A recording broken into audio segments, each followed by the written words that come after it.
Elon Musk gagawa ng syudad sa buwan. Pinahayag sa social platform na X na ililipat ng SpaceX ang focus nila mula sa pagkolonisa ng Mars papunta sa paggawa ng isang self-growing city.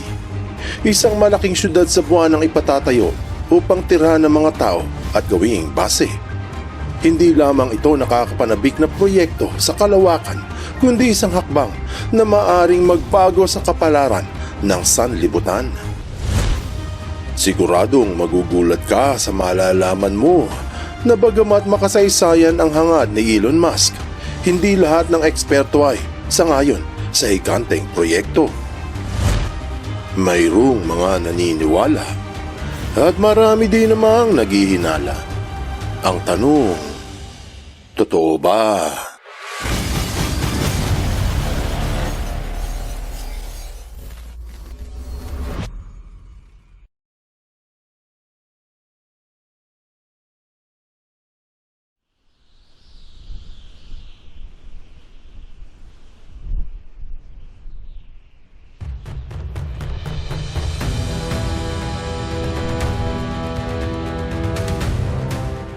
Pinahayag ng isa sa pinakamayamang tao sa mundo na si Elon Musk noon lang ika-8 ng Pebrero ang nakakagayak na plano para gumawa ng syudad sa ibabaw ng buwan.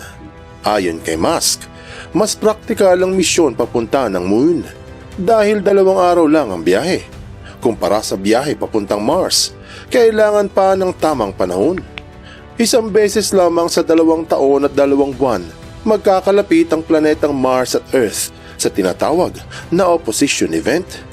Ito ang nag-iisang window para makapunta sa Mars. Aabot ng 6 hanggang 8 buwan ang biyahe. Pero kung mali ang timing at lumayo na ang orbit ng Mars sa Earth, maaaring umabot ang biyahe ng ilang taon. Iyan ay kung walang problema sa pag-launch. Pagdating naman sa pagkarga ng payload mula Earth, ang unang hakbang ay ang paghahanda at pagpack ng mga modules, kagamitan, pagkain, tubig at iba pang supply sa Starship rocket ng SpaceX. Siyempre ito ang uunahin, hindi yung mga tao. Ilulunsad ang mga bagahe mula sa Earth papuntang orbit. Kapag nasa kalawakan na, iaayos ang trajectory nito sa direksyon ng buwan at magsisimula ng biyahe ng 2 araw. Pagdating sa lunar orbit o yung space na nasa sakupan ng buwan, i-deploy ang payload gamit ang lunar lander. Depende ito sa laki at bigat ng karga. Kapag nakarating na sa ibabaw ng buwan, pwede nang i-assemble at i-integrate ang mga modules. Sa ganitong paraan, unti-unti ang paglaki ng syudad, hindi biglaan. Mahalaga sa proyekto ang paggamit ng mga robots.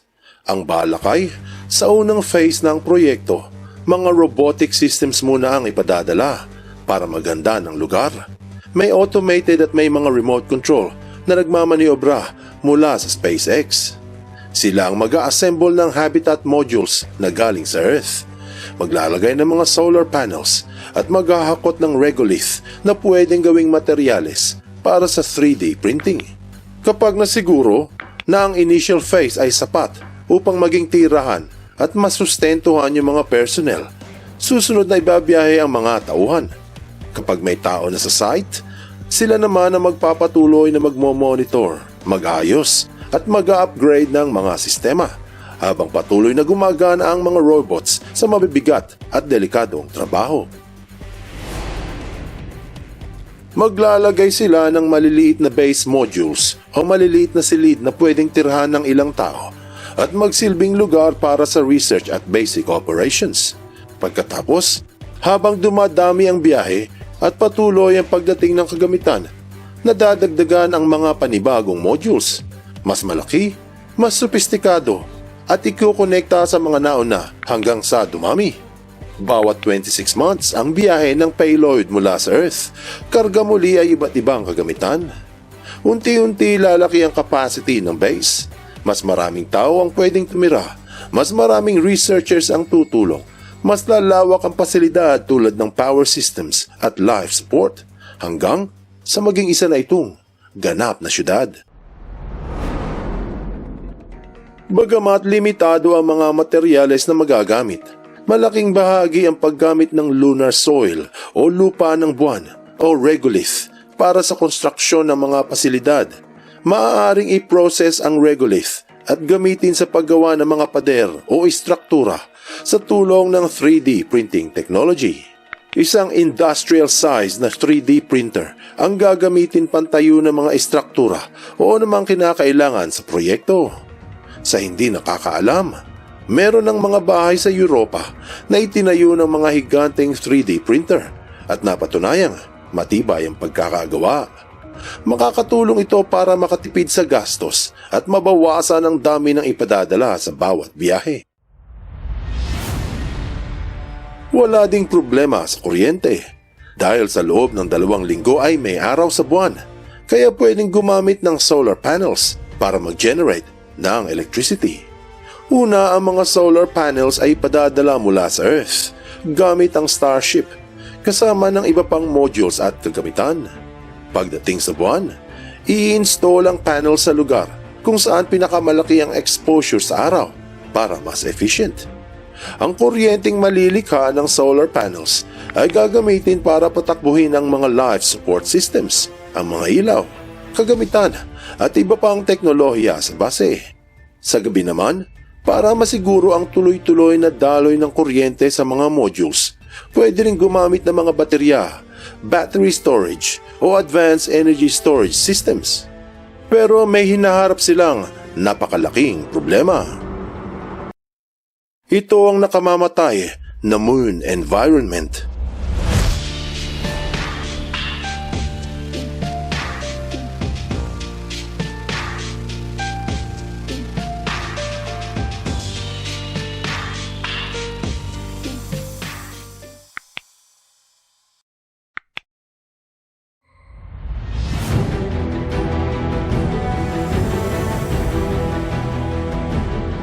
Mahalaga ang tubig para sa life support ng tao.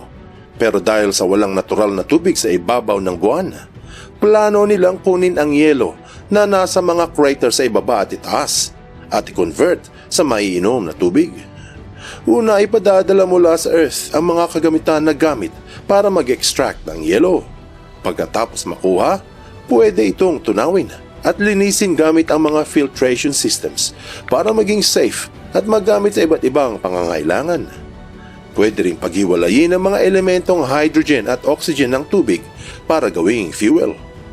Upang masiguro na hindi mawawala ng supply, pwede mag-store sa malalaking tangke o i-recycle ng mga closed-loop systems kung saan sinasala, nililinis upang magamit muli. Gagawin nilang madalas ang mga misyon papuntang moon. May kakayahan na maglunsad ng rocket kada 10 araw. At 2 araw lang naman ang biyahe papunta doon. Ibig sabihin, kung may kailangang ayusin, dagdagan o baguhin, hindi na kailangang maghintay ng matagal na panahon bago makapagpadala ng panibagong supply.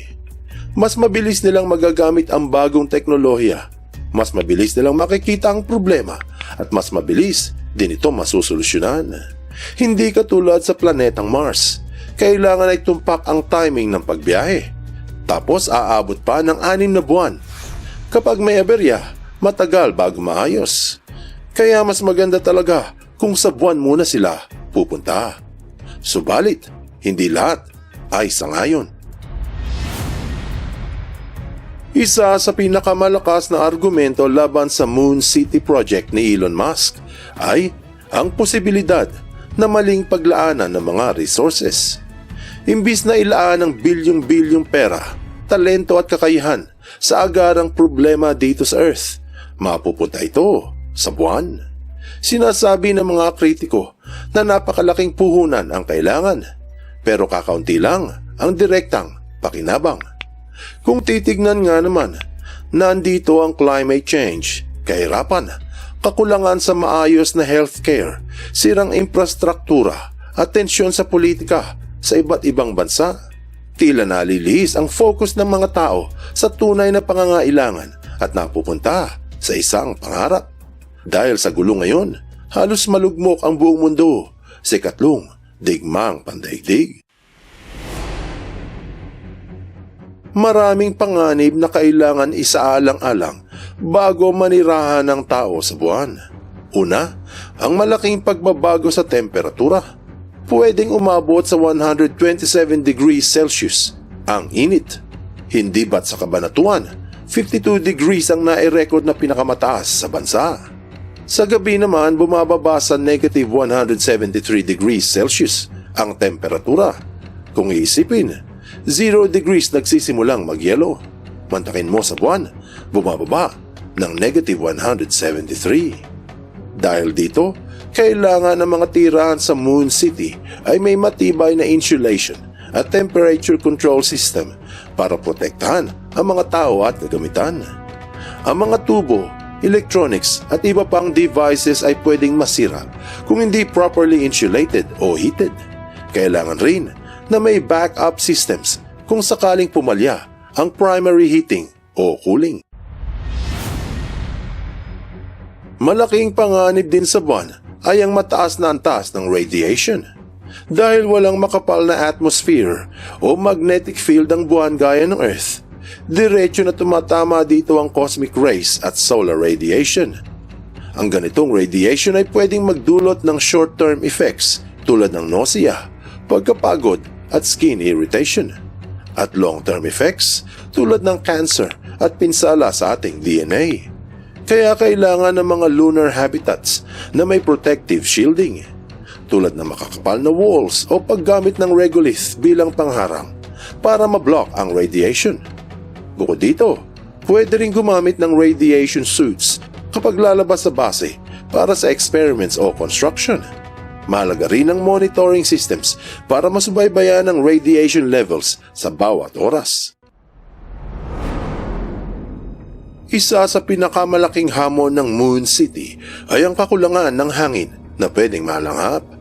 Halos wala talagang oxygen sa lunar surface, kaya hindi pwedeng huminga ng normal tulad sa Earth. Kung walang maayos na life support system, mabilis na maaapektuhan ang katawan ng tao. Pwede itong magdulot ng pagkahilo, pagkapagod at worst case scenario, pagkamatay. Kaya sa Moon City, kailangan ng closed-loop systems na tuloy-tuloy ang supply ng oxygen, kasama ang mga kagamitan na nagre-recycle ng hangin at nagtatanggal ng carbon dioxide. Ang mga nandoon ay kailangang maging trained sa emergency procedures kung sakaling pumalya ang sistema. Ilan lamang ito sa mga nakikitang problema sa balak ni Elon. Pero siguradong marami pang iba. Anong aral ang mapupulot dito? Marami ang namangha sa balak ni Elon Musk na gumawa ng syudad sa buwan, ang self-growing Moon City. Maganda man at magara ang pangarap, pero hindi lahat ay sangayon. Meron silang punto dahil sa nahaharap ang ating daigdig sa napakalaking suliranin na kailangan ay pagtuunan ng pansin. Ang paggamit ng napakaraming resources sa buwan na hindi naman pakikinabangan ng lahat ay malaking aksaya. Kung hindi nga natin maayos ang ating tinitirhang daigdig, paano natin maayos ang hindi matirhang buwan? Hindi ba ang sabi? Inang daigdig ay pangalagaan upang kinabukasan masilayan. Buksan mo ang iyong isip at hayaang lumalim pa ng lubusan ng iyong pangunawa sa mga kasaysayang kapupulutan ng maraming aral. Tandaan, katotohanan ng susi sa tunay na kalayaan.